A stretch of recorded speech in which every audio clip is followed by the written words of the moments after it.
Hi hello, ഇന്ന് ഞാൻ വന്നിട്ടുള്ളത് നമ്മുടെ കോയിക്കൽ കൊട്ടാരത്തിലാണ്. ഈ കോയിക്കൽ കൊട്ടാരം സ്ഥിതി ചെയ്യുന്നത് നമ്മുടെ സ്വന്തം നെടുമങ്ങാടാണ്. നമ്മുടെ രാജകാലത്തിന്റെ പ്രൗഢി വിളിച്ചു പറയുന്ന കോയിക്കൽ കൊട്ടാരത്തിലൂടെയാണ് ഇന്ന് എൻ്റെ യാത്ര.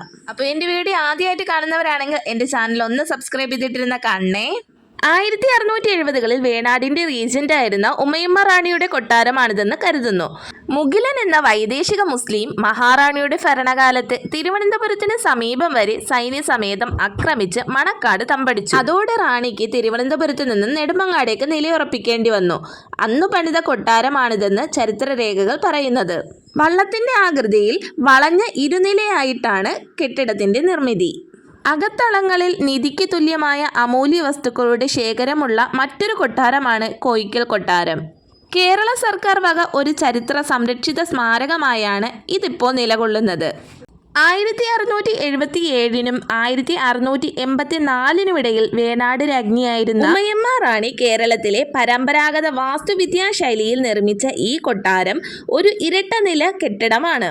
1992 മുതൽ ഒരു ഫോക്ലോർ മ്യൂസിയവും ന്യൂമിസ്മാറ്റിക് മ്യൂസിയവും ഇവിടെ പ്രവർത്തിച്ചു വരുന്നു. പല വസ്തുക്കളുടെയും ശേഖരം കൊണ്ട് സമ്പന്നമാണ് ഈ രാജകൊട്ടാരം. ഈ കൊട്ടാര കാഴ്ചകളിലേക്കും എത്തി നോക്കാത്ത ചരിത്രാന്വേഷികൾ കുറവായിരിക്കും. പുരാതന സംഗീതോപകരണങ്ങളും നാണയശേഖരവും അതിൽ എടുത്തു പറയേണ്ട ഒന്ന് തന്നെയാണ്. വാദ്യോപകരണങ്ങൾ, നാടൻ കലകളുടെ മാതൃകകൾ, കലാകാരന്മാരുടെ വേഷവിധാനങ്ങൾ, ആടയാഭരണങ്ങൾ, നിത്യോപയോഗ വസ്തുക്കൾ തുടങ്ങി അത്യപൂർവമെന്ന് വിശേഷിപ്പിക്കാൻ കഴിയുന്ന ചന്ദ്രവളയം എന്ന വാദ്യോപകരണവും കൊട്ടാരത്തിലെ നാടൻ കലാ മ്യൂസിയത്തിലുണ്ട്. അങ്ങനെ ഞങ്ങൾ കൗണ്ടറിൽ നിന്ന് ടിക്കറ്റും എടുത്ത് ഞങ്ങൾ കൊട്ടാരത്തിനുള്ളിലേക്ക് കയറുകയാണ്. കൊട്ടാരത്തിനുള്ളിലെ വസ്തുക്കളുടെ ചിത്രങ്ങൾ എടുക്കാൻ കഴിയും. വീഡിയോ അലൗഡ് അല്ലാത്തത് കൊണ്ട് വീഡിയോ ഞാൻ ഇവിടേക്ക് നിർത്തുകയാണ്. കൊട്ടാരത്തിനുള്ളിലെ കാഴ്ചകൾ വളരെ മനോഹരമായിരുന്നു. കൊട്ടാരത്തിനുള്ളിലെ കാഴ്ചകൾ കണ്ടു കഴിഞ്ഞ് ഞങ്ങൾ പുറത്തേക്ക് ഇറങ്ങുകയാണ്.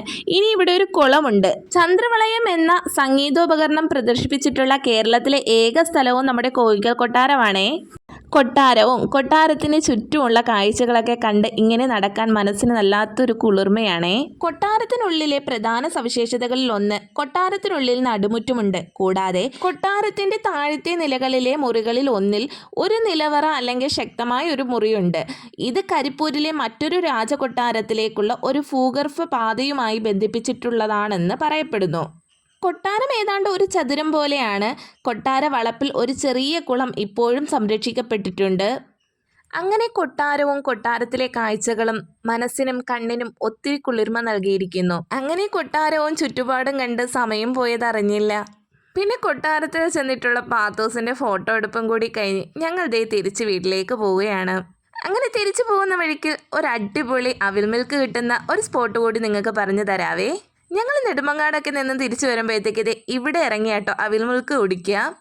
ഓരോ തവണ ചെല്ലുമ്പോഴും ഓരോരോ ടേസ്റ്റാണ് കേട്ടോ എനിക്ക് തോന്നിയിട്ടുള്ളത്.